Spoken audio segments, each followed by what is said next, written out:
The FBI seems to have lost thousands of text messages that could make the FBI look bad, although not as bad as they look for having lost them.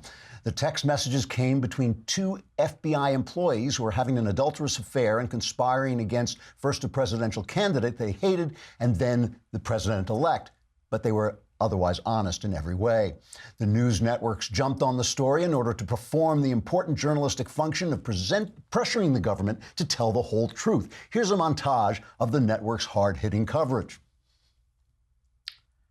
That's right. The Nets did not give this story a single second of coverage. I guess they're just assuming the missing emails will turn up as soon as they find the missing emails from Barack Obama's IRS that might have shed light on the misuse of that agency to silence conservative activists, which in turn may show up buried under the missing videotape showing a State Department spokesman being asked about the Obama administration's lies about their secret talks with Iran, which might be in the attic next to the NSA's missing data concerning surveillance of Americans, which may in turn have gotten lost amid the emails from Hillary Clinton's secret server, which accidentally went missing when they were accidentally bleached, then accidentally burned, then accidentally destroyed with a hammer, then accidentally tied to a rock and dropped to the bottom of the sea, accidentally.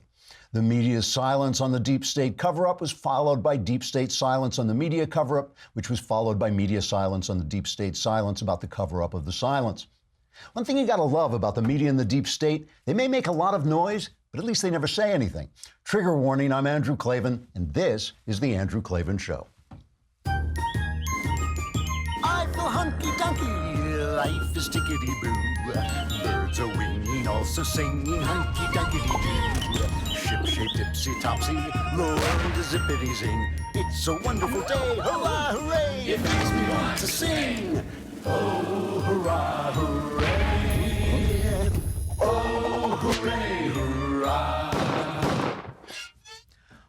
All right, we're going to be talking a lot about silence today because there is an awful lot of silence coming from the Democrats on the House Intelligence Committee and from the Justice Department and from the text messages from the FBI. So much silence that the silence almost speaks for itself. We also have Tom Woods, a libertarian historian, who's going to talk about the kind of history that you never hear, a little bit more silence. But if you'd like to break the silence on things that you know and things that you learn, you can go to Skillshare, because Skillshare has 18,000 classes, more than 18,000 classes in design, business, technology, anything you want to learn that will help you in your profession or that might be a hobby that you want to take up. I have used the Skillshare videos. All they are is a class. They're just a class that may be 10 videos, maybe 15 videos from someone who really knows what he's talking about or she's talking about and will teach you what they know. So I looked at one about writing because I've been a professional writer all my life and a successful one. I thought, well, this will be good. I'll test these out. And they really worked well. I thought they really told you a lot of stuff I wish I had known when I was starting out. I looked at when I did Another Kingdom,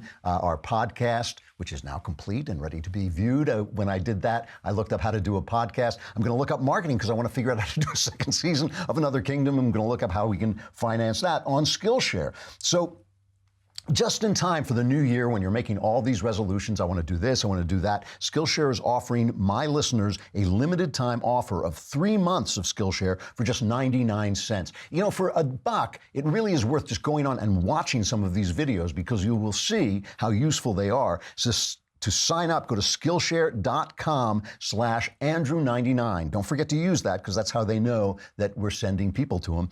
Skillshare.com/Andrew99, and you'll get 3 months of Skillshare for only 99 cents. Act now for this special New Year's offer and start learning today stuff that you want to know and stuff that you just might think would be fun to know.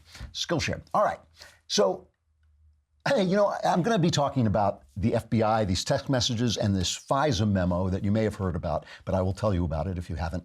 But I'm going to start off in something that seems a little bit off topic for just a minute, because so much, there is not, I think I said this recently, but I'll say it again, there's not one important right-winger trying to silence anybody on the left. You never hear this from the right. You never hear anybody saying that person should be shut down, that person should be taken off the air, that person should be banned from Google or Twitter. You never hear anybody on the right saying that. But the left, it is all they do. They silence, Ben when he goes to a university. They silence him with mobs. They silence people by, banning them, shadow banning them on Twitter. Google just got rid of its policy of fact checking, which they were only using on conservatives like us at the Daily Wire, and they dropped that. Good for them. But, the effort is always to silence one side. And one of the most important ways they silence us is by using identity to replace ideas. And, what I want to start off with is Guy Benson, who is, what does he do? Town Hall, right? I just want to make sure I got his right venue. He is contributor of Fox News, townhall.com. That is. So he did something for our friends at Prager University, where he talked about the fact that Guy is gay. And here he put it in perspective. Just listen to the opening of this, because it really is smart and sharp. I'm a Christian, a patriotic American, and a free market, shrink the government conservative, who also happens to be gay. What I mean by that is, my values define me, while my sexual orientation sometimes feels more like, well, a footnote. Literally, in fact. I came out as gay in a footnote in my book, end of discussion. When it comes to my political beliefs, my orientation is only one part of the story. It's not the totality of who I am. Some unimaginative leftists like to claim that this qualifies me as a self-hating gay person. This is so boring. That intellectual laziness only underscores my point.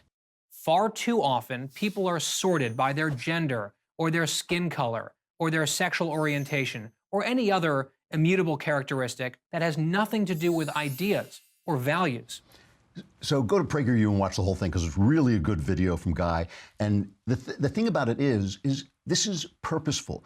Think about this for a minute.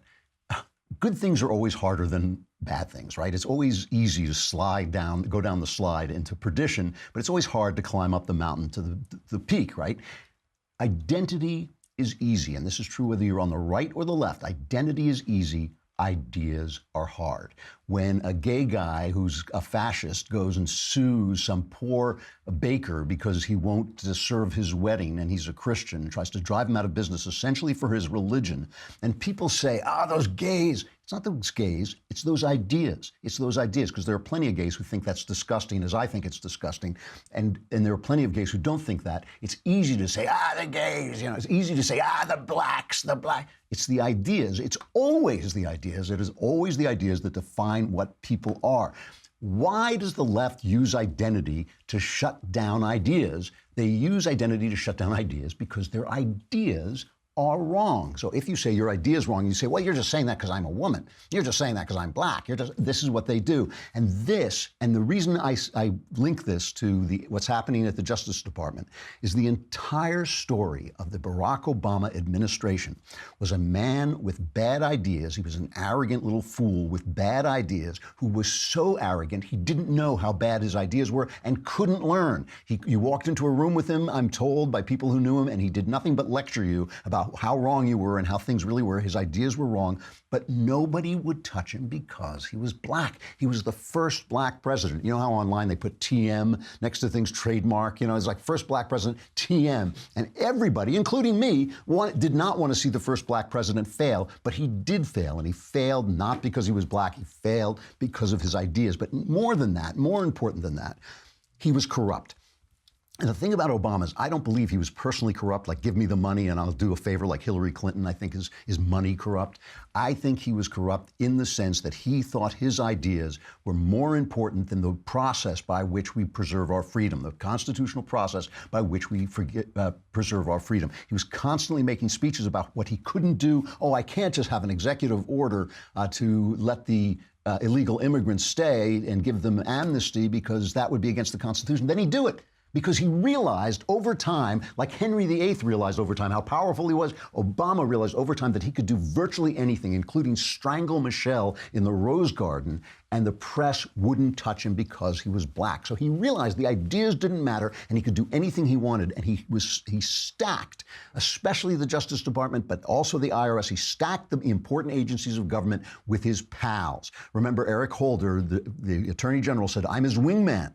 Not I'm the chief law officer in the country, sworn to uphold the law. I'm the president's wingman, and I'm going to protect him. And Loretta Lynch, or as I call her, blandly corrupt Loretta Lynch, was the same way. So now, after, the House Intelligence Committee has been, all these committees in Congress have been studying this Russia collusion thing. And the Russia collusion thing more and more looks like a complete boondoggle, exactly what President Trump said it was. It looks like a way of getting back at him for winning the election, but also of hampering the new president who they didn't expect, because Obama had so corrupted the Justice Department and the FBI that they didn't think they'd get caught because they were sure Hillary was going to win. And when Trump won, they thought, we've got to devalue him. We've got to delegitimize him before he exposes what we've done. And by the way, I just want to pause for a minute and say my heart goes out to all those honest FBI agents, and I'll bet there are a lot of them. I'll bet some of them are Democrats, some of them are Republicans, who just want to capture bad guys. They're working in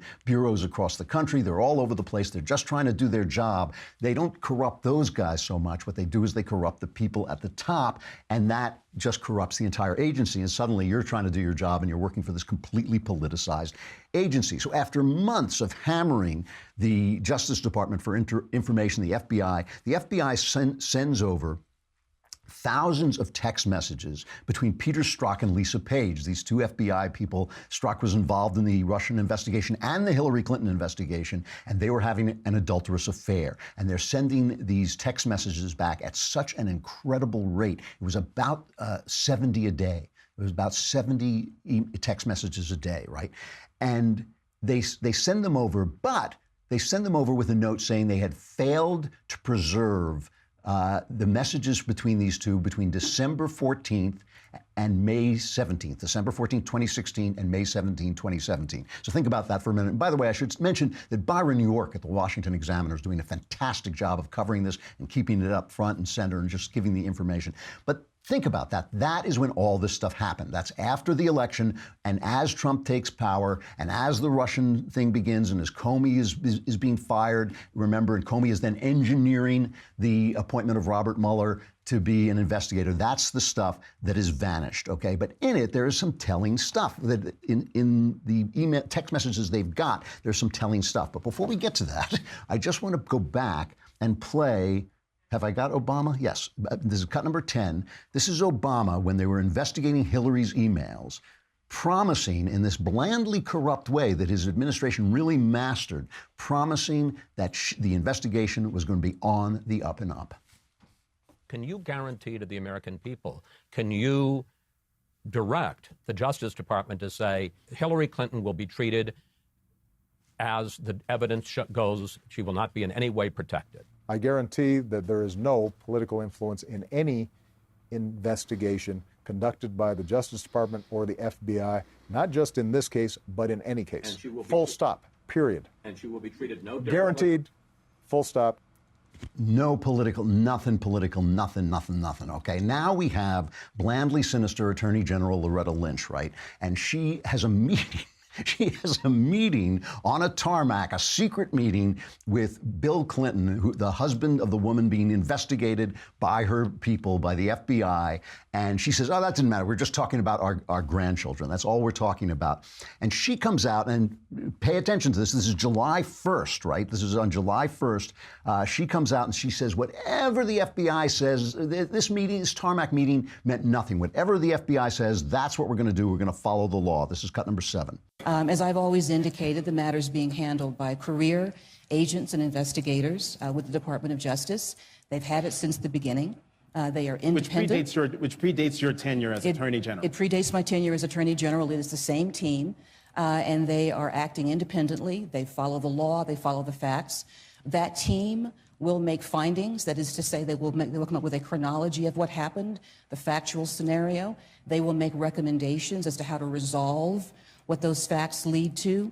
The recommendations will be reviewed by career supervisors in the Department of Justice and in the FBI, and by the FBI director. And then, as is the common process, they present it to me, and I fully expect to accept their recommendations.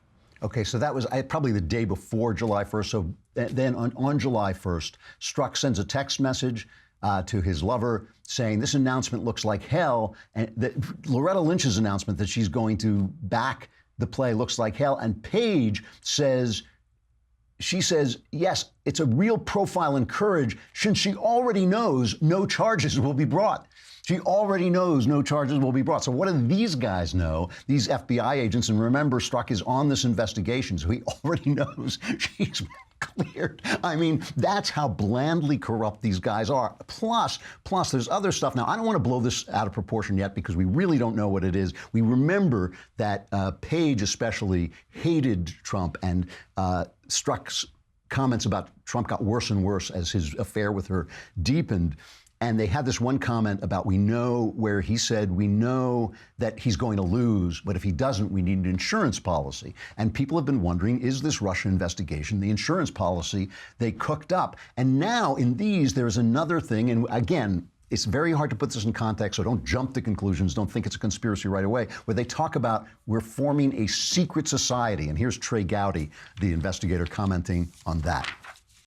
Congressman Gowdy, do you want to expound on the secret society idea? Sure, I wish I could. I wish I'd been the one who either sent that text or received it. You have this insurance policy in the spring of 2016, and then the day after the election, the day after what they really didn't want to have happen, there's a text exchange between these two FBI agents, these two supposed to be objective, fact-centric FBI agents, saying perhaps this is the first meeting of the secret society. So, of course, I'm going to want to know what secret society are you talking about, because you're supposed to be investigating objectively the person who just won the Electoral College. So, yeah, I'm going to want to know. Okay, so there's stuff we don't know, and there's also stuff we don't know about Pfizer. I'll get to that in a minute, but first let me talk about my head. You know, Alicia, I saw Alicia on Elisha. It's Elisha. I keep saying Elisha. It's Elisha. Sorry about that. She tweeted today that if you rub my head, you get 10 years. Good luck. It's like Buddha's belly.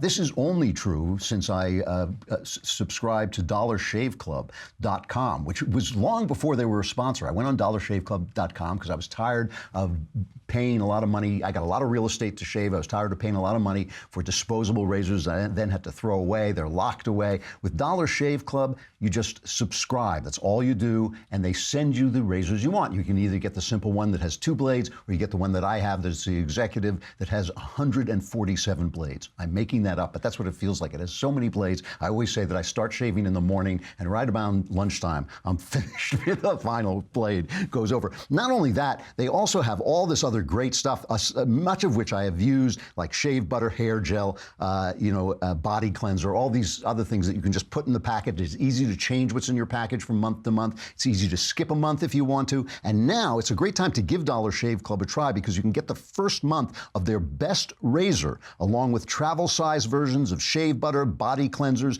even wipes, for just $5. That's $5. And after that, replacement cartridges ship for just a few bucks each month. It's the DSC starter set, and you can get yours for just $5 exclusively at DollarShaveClub.com/Klavan. And I know what you're saying. How can I get a head like that? And how do I spell Klavan? It's Klavan. That's DollarShaveClub.com/Klavan. And for $5, you get their best razor, which really, I used it this morning. I use it every morning. It really is good. Plus, they'll give you some of their extra added stuff for just $5. Now, the other thing that's going on is this stuff about FISA. And why this is important is FISA courts are supposed to be there. They're secret courts, but they're supposed to be there to protect you from the government spying on you. And we don't know what the House Intelligence Committee has come up with, but it sounds as if the FBI was misusing stuff like the Steele document, this opposition research, this kind of rumor-mongering, Russian, trolling. They were using this to get FISA warrants to spy on Donald Trump and his campaign. That's what it really seems like is going on. But we don't know this because a lot of the information that the House Intel Committee is getting is classified. So what the Republicans on the committee did was they put together a memo, and this you've been hearing about, and they're saying it's really bad. A memo details the FISA abuses, what they feel are the FISA abuses, and we don't know what's in it yet, but it sounds pretty bad. Here's Congressman Matt Gaetz of Florida talking about having looked at this memo. 4 pages of a memorandum prepared by the Intelligence Committee that will shock the conscience of this country when it comes to the horrific abuses that occurred during the last administration and that I believe continue to pose a threat to Donald Trump's presidency. It is so important, Judge Jeanine, that we are fighting to get this memo released to all of the American people. I don't think the right answer is just to allow members of Congress to be horrified and outraged. All Americans need to see what was happening to undermine this president duly elected. How do we release this information? When do I get to see it? Well, at any moment in time, the intelligence chairman, who has done an excellent job, Devin Nunes, can schedule a vote in the Intelligence Committee. If the Intelligence Committee votes to declassify this information, and if President Trump doesn't overrule that, it will immediately become available to the American people. So that's the idea of this memo. It is so you don't have to declassify all the information that came in, but you can declassify the memo itself and send it out. And what's really interesting is, who do you think? Obviously, the Democrats are standing in the way. Some of the Democrats haven't even gone in to look at the memo. They won't even read the memo. The Republicans are going in to read it, but the Democrats won't, in the House, but the Democrats won't even go in and look at it. It's in a secret room and all this stuff. So who do you think is leading the charge to keep the people from finding out what this information is? Adam Schiff. Adam Schiff is a McCarthyite louse. He is Joe McCarthy. He really is bad. Before I play what he said about the memo, which is absurd, I just want to play a couple of cuts. These are a couple of cuts our guys laced together of him accusing Donald Trump, making these outlandish accusations against the president. And then when the interviewer says, well, where's your proof? He's, oh, I can't tell you the proof. No, I can't tell you the proof. I can just make these charges. It is truly, remember Joe McCarthy, Senator Joe McCarthy used to say, I have in this envelope the names of several communists in the State Department, and nobody ever opened the envelope. That's what Adam Schiff does. He is a McCarthyite. You know this, the Russians offered help, the campaign accepted help. The Russians gave help, and the president made full use of that help. And that is pretty damning, whether it is proof beyond a reasonable doubt of conspiracy or not. Do you know of any instance where the Russians said, we're going to do it this way, we're going to do it through WikiLeaks, we're going to do it through DC Leaks, this is how we're going to get this information out there? I can't comment. All you have right now is a circumstantial case. Actually, no, Chuck. I can tell you that the case is more than that, and I can't go into the particulars, but there is more than circumstantial evidence now. So, again, I think... So you have seen direct evidence of collusion? I don't want to go into specifics, but I will say that there is evidence that is not circumstantial and is very much worthy of investigation. He's a bad guy. I mean, that is a bad thing to do. I mean, you know, that is genuine McCarthyite tactics. So now they have this memo, and it says, I mean, you heard what the words Gates was using, horrific abuses of FISA, which means spying. You know, the IRS scandal where Obama shut down conservative activists during an election by using the IRS to not give them, tax-exempt status, I think was the biggest scandal of my lifetime, and I was alive during Watergate. Far, far bigger, far, far worse abuse. If this is true, if they were using FISA to spy on to use the FBI to spy on an opposition candidate, that is genuine tin pot republic behavior. That is genuinely bad stuff. And only the color of Obama's skin protects him from the charges of corruption, which should be really swept over him. So why doesn't Adam Schiff want you to hear it? Because you just aren't smart enough to handle what it has to say. Here's cut 5. Why not allow people to look at it and let Americans make the decision for themselves about whether it's useful information or not? Well, because the American people, unfortunately, don't have the underlying materials, and therefore they can't see how distorted and misleading this document is. The Republicans are not saying make the underlying materials available to the public. They just want to make the spin available to the public. And I think that spin, which is a fulsome attack on the FBI, is just designed to attack the FBI and Bob Mueller to circle the wagons for the White House. And that's a terrible disservice to the people, hardworking people at the Bureau. But more than that, it's a disservice to the country. You can't handle the truth. Yeah, that's it. You're not good enough. You're not smart. You don't have the context to handle the truth. You know, the entire Obama administration was the avatar, the absolute triumph of the left's obsession with using identity to supersede ideas.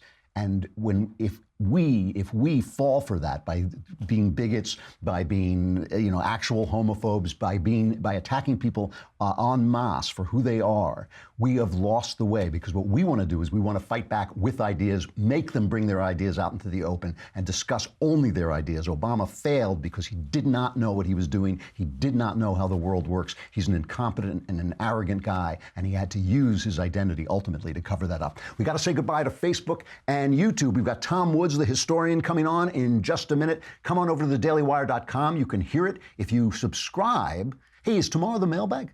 Oh my gosh, I should tell you. You should go on the mailbag, go on the Daily Wire, subscribe. It's a lousy $10 a month, a lousy $100 for the year. And if you do it for the year, you get the Leftist Tears tumbler, which is the most important tumbler of Leftist Tears you will ever own. But go on, press the podcast button, press the Andrew Klavan podcast button, and press the mailbag and send in your questions, personal questions, political questions, religious questions. I will answer them all. Answers guaranteed 100% correct and will change your life every now and then for the better. Come on over to thedailywire.com.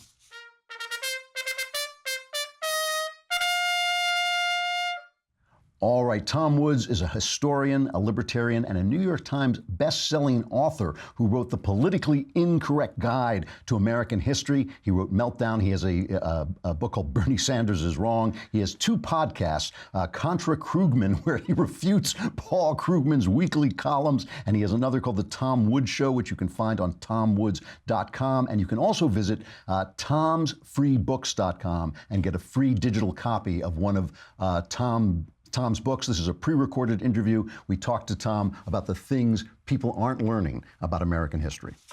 Tom, thank you for coming on. I appreciate it. My pleasure.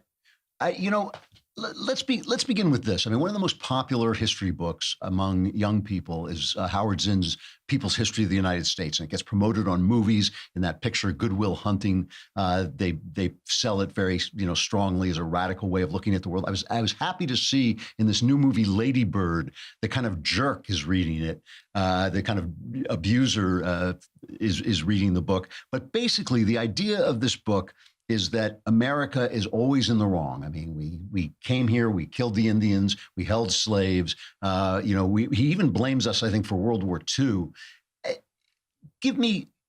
This seems to be a theme on the left, is that America is basically a force for ill, a force for bad, capitalism, a force for bad. Give me the other side of that. What is the argument that young people should know when they're confronting their professors with the history of America?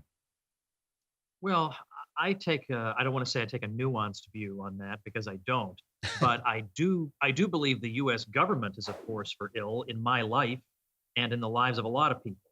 But in terms of the people of America, that's what I love. When I say I love America, I don't mean like I love the fact that we have a bicameral legislature and an upper body. What I love about America is the people, our traditions, our culture. I would be a fish out of water anywhere else in the world. And when you say that America is a force for ill in the world, if you're talking about the American people, I just don't believe it. Because for one thing, I don't believe capitalism's a bad thing. I think capitalism ought to be embraced. The word ought to be embraced. We ought to celebrate it. We ought to mock and ridicule people who oppose it. Because if they really believed in the welfare of the poorest, they would be the biggest capitalists of all. If you look at how well are the poorest people in a society doing all over the world, the single biggest indicator of how well they're going to be doing is how much economic freedom there is in that country. That's just a fact.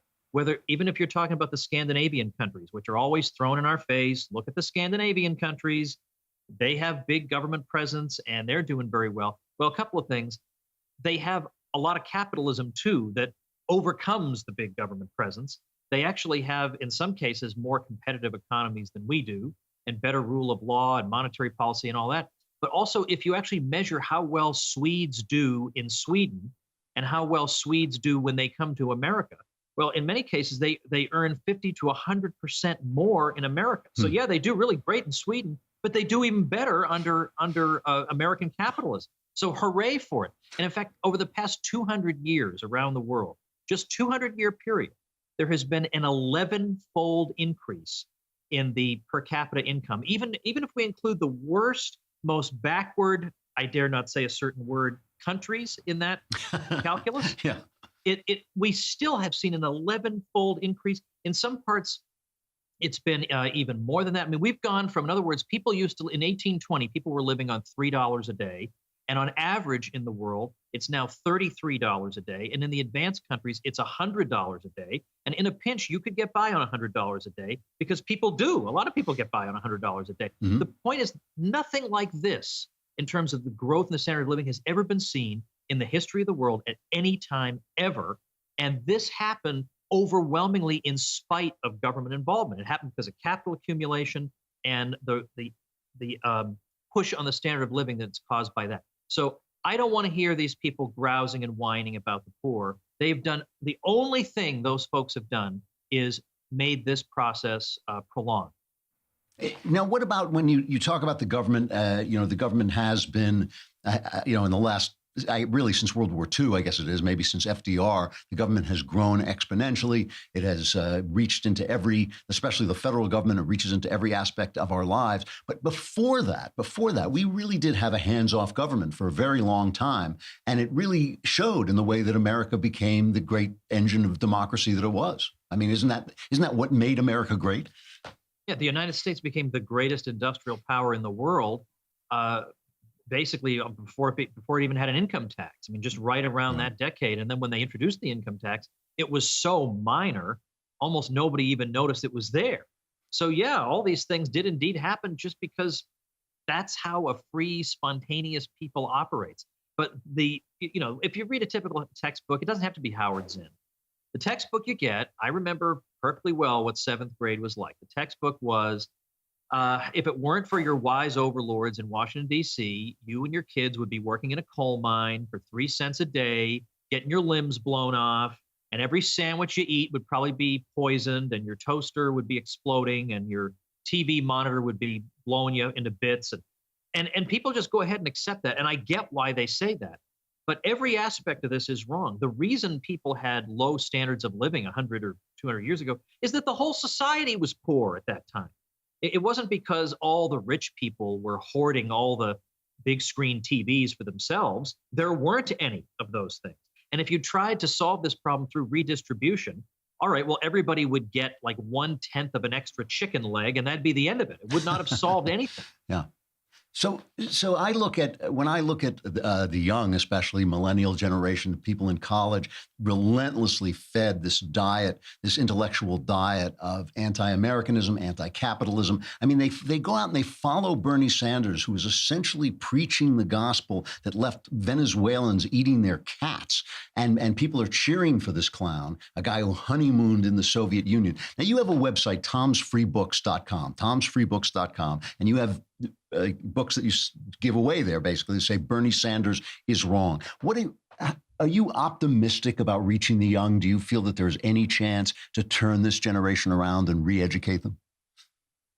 You hate to see history have to repeat itself in order for another generation to learn its lesson. But you almost think unless these kids get what they're asking for good and hard, almost nothing can reach them. But on the other hand, there is a minority of younger people who aren't just people who listen to 3 sentences of Bernie Sanders, but who read real books and who think maybe there's more to the world than gimme, gimme, gimme as an economic policy. And those are the people I think are reachable. And I think those are the ones who are more likely to be active. I mean, what could be easier and lazier than just to accept the Bernie Sanders view of the world? It's very surface level. There's no depth to it. Not much, frankly, not many IQ points behind it. The really bright kids are the ones who are starting to question this whole thing. So that sort of makes me feel a little bit better. But in terms of the sorts of things that he tries to argue, whether it's the minimum wage or all the sorts of arguments he makes, yeah. So I, as you say, I came up with a book called Bernie Sanders is Wrong. I thought, why not just be blunt? And so I just have every single chapter, whatever you hear him talk about, I've got something that goes in and refutes him, whether it's inequality or it's the minimum wage or whatever it is that he's calling for. Every single one of these things can be refuted, or we should be more like Denmark. What I like about your point about Venezuela is that when they actually asked Bernie Sanders, do you have any comment about what's going on in Venezuela? I mean, you call yourself a socialist sometimes, and these are people who actually did it. Do you have any comment on that? And he actually said no comment.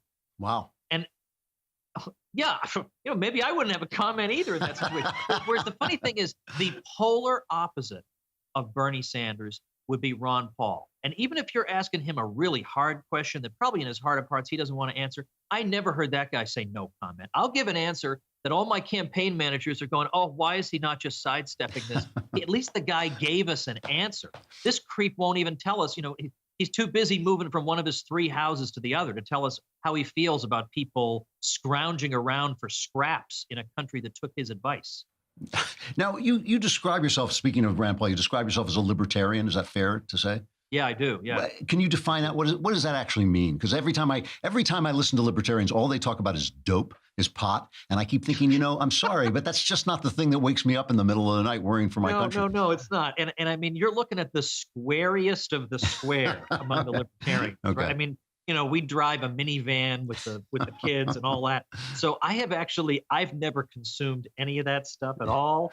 So as I say, I'm totally square. My view is if somebody wants to do that stuff, I don't think the best way to fight against that is to ruin the person's life. I agree. Throw them in a cage and get it. I think it ought to be dealt with on a more local level. But what are libertarians all about? We're not all about, pot is incidental to the question. Okay. If somebody's trying to tell you we're about pot, let me be perfectly blunt with you. They're cowards who understand that libertarians believe in a lot of unpopular things. So they'd rather kiss up to you by saying, hey, we're for cool things that you like.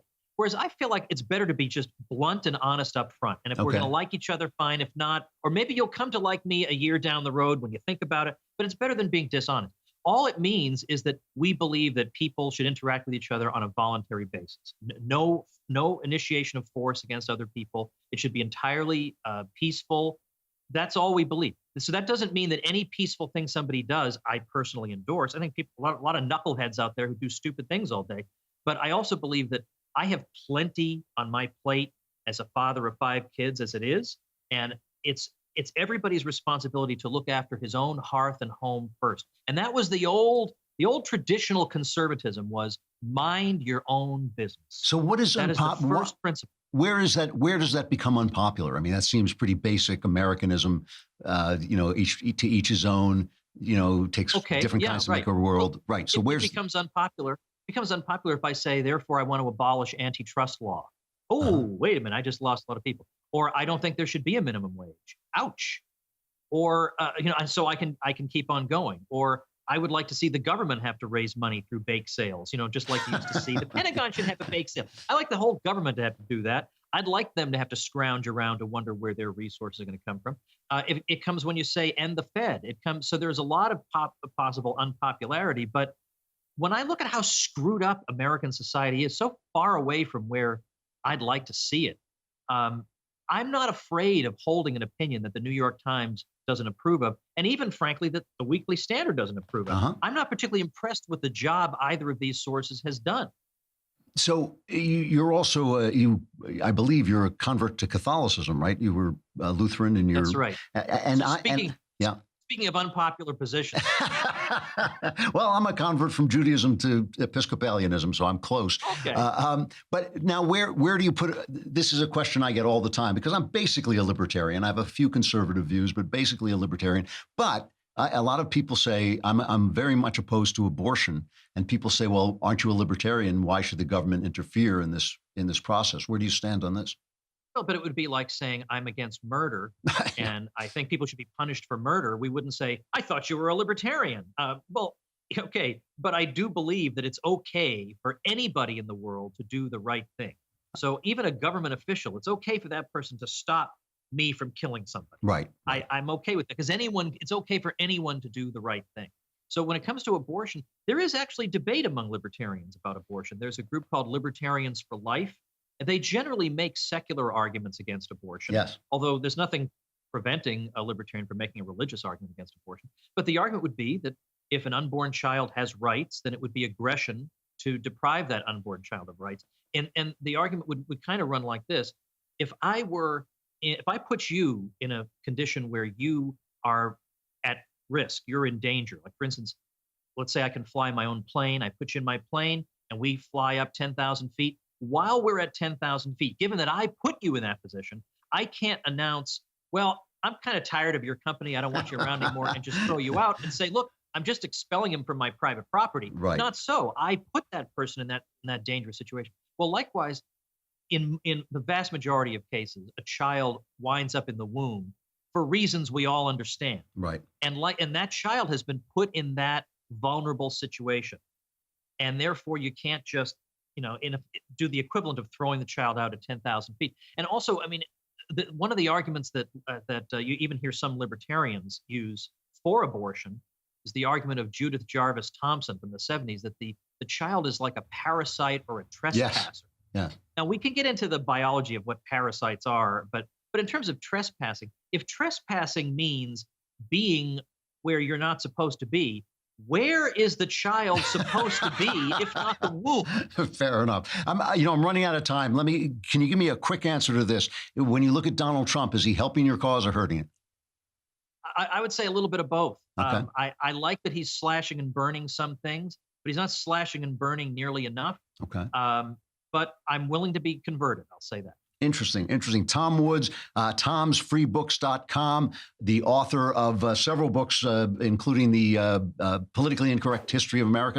Is that what it's called? Politically Incorrect Guide to American History. Guide to American History. Thank you very much for coming on. It's been good talking to you. Thanks. All right. Let us move on to sexual follies.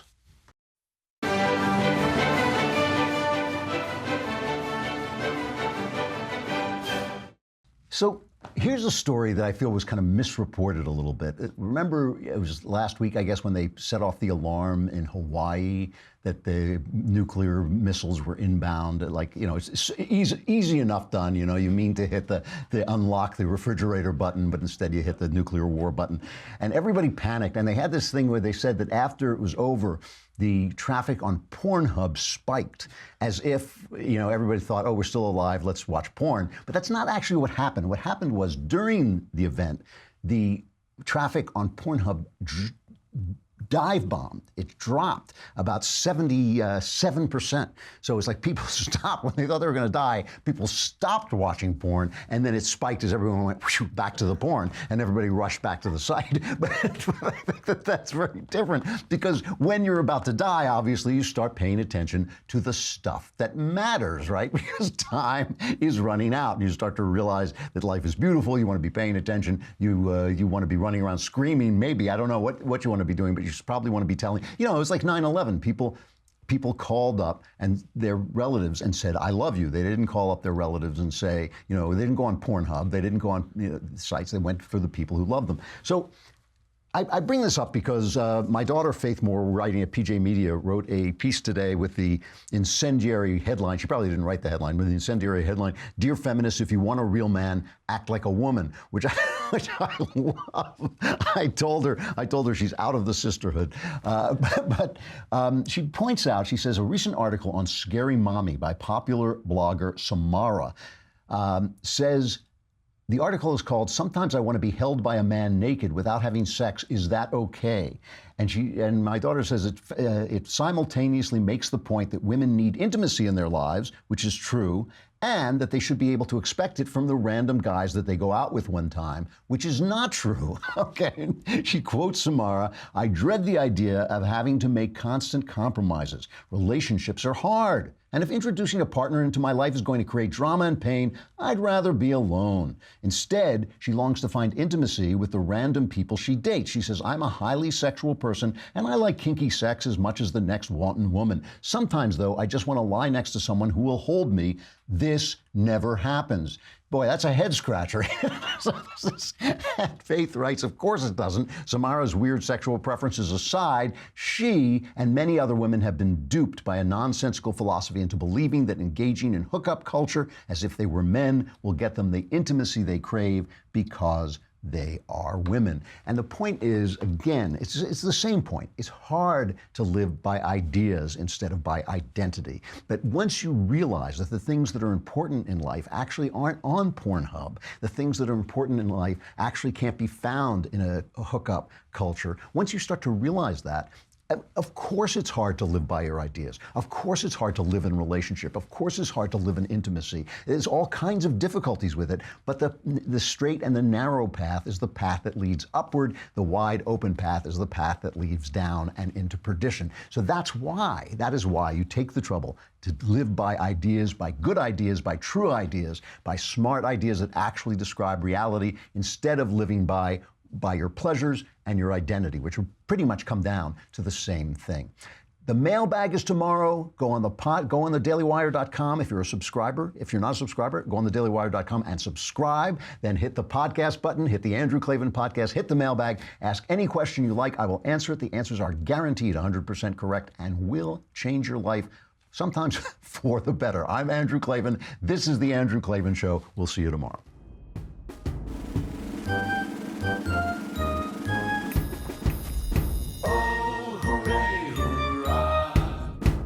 The Andrew Klavan Show is produced by Robert Sterling. Executive producer, Jeremy Boring. Senior producer, Jonathan Hay. Our supervising producer is Mathis Glover. Technical producer, Austin Stevens. Edited by Alex Zingaro. Audio is mixed by Mike Cormina. Hair and makeup is by Jesua Alvera. And our animations are by Cynthia Angulo and Jacob Jackson. The Andrew Klavan Show is a Daily Wire Forward Publishing production. Copyright Forward Publishing 2018.